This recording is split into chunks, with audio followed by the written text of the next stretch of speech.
Assalamualaikum warahmatullahi wabarakatuh. Jumpa kembali Sobat Mata-Mata Makrun. Nah, saat ini saya melintas di jalan tol Surakarta menuju Semarang kilometer 476-800. Tadi di belakang saya ada rambu tanda peringatan. Kecepatan minimal 60, kemudian kecepatan maksimal 80. Ya, tandanya adalah angka 80 itu dilingkari merah, berarti itu batas kecepatan. Karena melebihi itu berarti berbahaya. Nah, memang sejak tol ini dibuka untuk umum, ya, memang selalu dipasang rambu itu untuk memperingatkan, karena memang kondisi jalan tol Trans Jawa, ya, dari Surakarta menuju Semarang ini penuh dengan tanjakan, turunan, maupun kelok-kelok, ya, dan banyak sekali jembatan. Nah, saya ini kecepatan 85, udah seperti ini.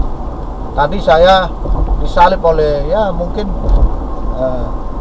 ada sekitar 5 atau 6 kendaraan yang memacu kendaraannya di atas angka 80, bahkan 90, mungkin 100. Nah,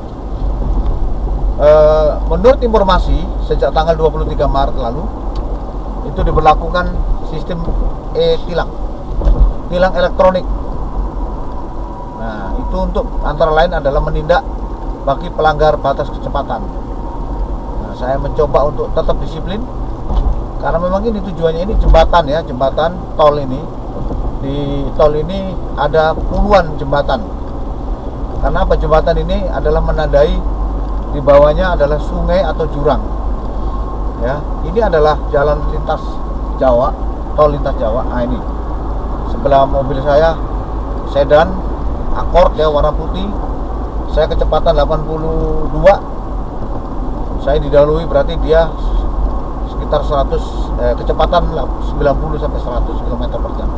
Nah, jembatan-jembatan ini fungsinya adalah untuk menghubungkan antara jurang yang satu dengan jurang yang lain, atau pinggir sungai yang cukup dalam dengan pinggir sungai yang lain. Dan tidak sedikit jembatan itu adalah berkelok, nanjak maupun turun, ya, belok kiri maupun belok kanan. Nah, sehingga memang secara teknis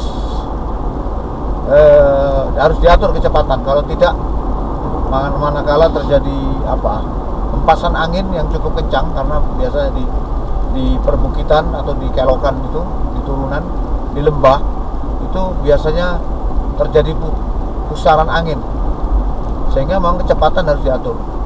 Nah, yang kedua, di jalur hijaunya tengah itu dibuat barrier yang cukup tinggi, ya, penghalang beton. Karena apa? Untuk mengantisipasi jika ada terjadi pindah lajur karena kena pusaran angin. Nah, ini jembatan, jalan tol ini turunan, ini turun. Saya melepas gas sudah kecepatan 85, ini 82. Saya lepas gas. Bagaimana kalau saya injek pedal gas, maka akan melaju lebih panjang. Nah, ini setelah turunan ini ada jembatan Cemara namanya, 200 meter panjangnya. Jadi hampir setiap kilometer terdapat jembatan, ya, 1 kilometer atau 2 kilometer terdapat jembatan. Karena memang ini kontur tanah di sekitar antara Surakarta, ya, Salatiga menuju Semarang ini konturnya banyak perbukitan, bukit dan lembah, ya, hill and valley. Nah, ini karena truk ini tidak bisa melaju, saya terhalang, maka saya ambil dengan memberi lampu isyarat, saya ambil kanan, kemudian saya masuk lagi ke kiri. Nah, ini supaya saya memenuhi batas kecepatan maksimal, yaitu 80. Nah, ini jadi jalan tol di sini antara Surakarta ke Semarang ini, Solo Semarang ini memang penuh dengan tanjakan, turunan, dan kelokan, ya, dan banyak dengan jembatan, bukit, dan lembah. Nah, itu ada mobil Mitsubishi Pajero, itu kecepatannya mungkin di atas 100 itu, ya. Bus lewat di samping saya. Saya sekarang ini konsisten ya dengan kecepatan 80 km per jam. Seperti ini lajunya. Nah, ini nancap sedikit. Di belakang saya arah kanan muncul lagi kendaraan yang dipacu lebih kencang daripada saya. Grand Livina warna putih. Saya ambil kanan sebentar di keadaan turunan karena depan saya truk biasanya kurang dari 60 kecepatannya, sehingga memang harus didahului, kalau tidak kita ikut melanggar batas kecepatan rendah. Saya ambil lagi kanan, tapi nanti saya akan berusaha untuk ambil kiri lagi. Ini nanjak kanan kiri jalan yang saya lalui ini perbukitan. Jadi sebagiannya adalah tadinya gunung atau gunung kecil ya, bukit. Itu dibelah, disudet karena untuk sebagai pembuka jalan. Saya ambil kanan lagi pas di tanjakan. Nah, setelah tanjakan ini turunan dengan sedikit berkelok ke kiri. Nah, ini malah turunan yang sangat curam ya. Turunan yang sangat curam. Itu sekali lagi itu ada rambu batas kecepatan maksimal 80. Ini pedal saya lepas, pedal gas saya lepas. Ini konsisten di angka 80. Nah, di depan sana disediakan lajur darurat 200 meter. Jadi lajur darurat itu tanjakan yang isinya adalah batu dan pasir, sehingga mengantisipasi kalau terjadi remblong dan tidak bisa dikendalikan kendaraan, maka dibuanglah ke lajur darurat. Walaupun memang sangat jarang terjadi, tetapi saya pernah melihat di jalan tol Cipularang menuju arah Bandung itu ada jalan kendaraan yang masuk ke darurat, truk waktu itu. Nah, ini jembatan ini. Jembatan sepanjang ini, saudara-saudara. Ini karena memang kanan kiri ini jurang, saya lihat. Jurang. Ya. Lembah, di bawahnya itu lembah. Sangat panjang sekali lembahnya, ya, lebar. Di antara lembah ini kemudian terdapat perbukitan-perbukitan yang seolah-olah berjejer-jejer ya, berbaris-baris. Sehingga ini mencirikan seperti di Sumatera Utara ya, bukit barisan, bukit yang berbaris-baris. Di sini juga kurang lebih seperti itu, bukit berbaris.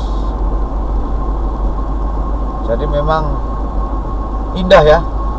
Memang secara pemandangan panorama alam di sekitar tol ini indah sekali, hijau ya, hijau royo-royo, sehingga mata kita menjadi segar. Tapi ya itu, bonusnya adalah jalan berkelok-kelok, sehingga kita pengendara atau pengguna jalan tol harus waspada. Nah, ini mobil Avanza warna hitam tadi mendahului saya dengan kecepatan mungkin 90. Sekarang dia di lajur kiri, tapi tetap di atas 80 itu. Nah, ini bayangin, baru saya cerita soal jembatan berkelok, ini turunan lagi. Turunan juga di depan sana berkelok. Di kilometer 465-800. Salatiga 6 km, Bawen 18, Semarang 44 km. Dan di area sini dilarang berhenti karena belokan ya. Bahaya kalau ada yang berhenti walaupun disediakan lajur darurat bahu jalan di sebelah kiri, tetapi dilarang berhenti. Nah, ini rambu kembali 80 km itu dilingkari merah, artinya tanda bahaya kalau lebih dari 80. Kemudian diberikan peringatan lagi, gunakan lajur kiri. Nah, masalahnya kalau gunakan lajur kiri, di depan kita ada truk, wah sudah melambat, bahkan cenderung nanti melanggar batas kecepatan minimal, karena truk itu biasanya melambat karena overload ya. Lalu saya ambil kanan sebentar ya, saya pacu 80 km per jam, masih masuk kiri lagi, sehingga ngasih kesempatan barangkali ada yang mendahului saya di belakang.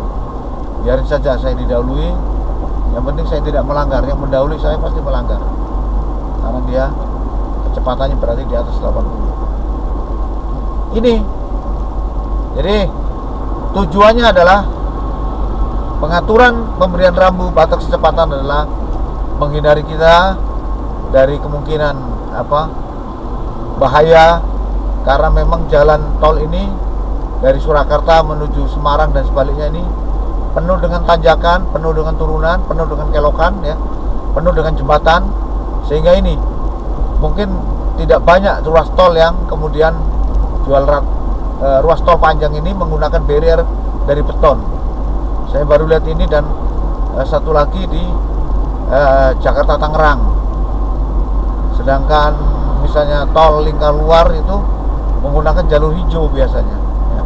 Artinya ada tanaman-tanaman hijau di tengah-tengah, tidak tanaman beton. Nah, ini beton, saudara-saudara. Nah, setelah turun tadi ini nanjak kilometer 463. Ya, demikianlah Mata-Mata Makrun melaporkan dari jalan tol ruas Surakarta Semarang. Jangan lupa like dan subscribe agar saya semangat untuk membuat konten kembali. Semoga bermanfaat, ya, informasi yang saya sampaikan menyangkut rambu, menyangkut tanda peringatan batas kecepatan, menyangkut kondisi jalan tol ini. Sekali lagi, semoga bermanfaat. Wassalamualaikum warahmatullahi wabarakatuh.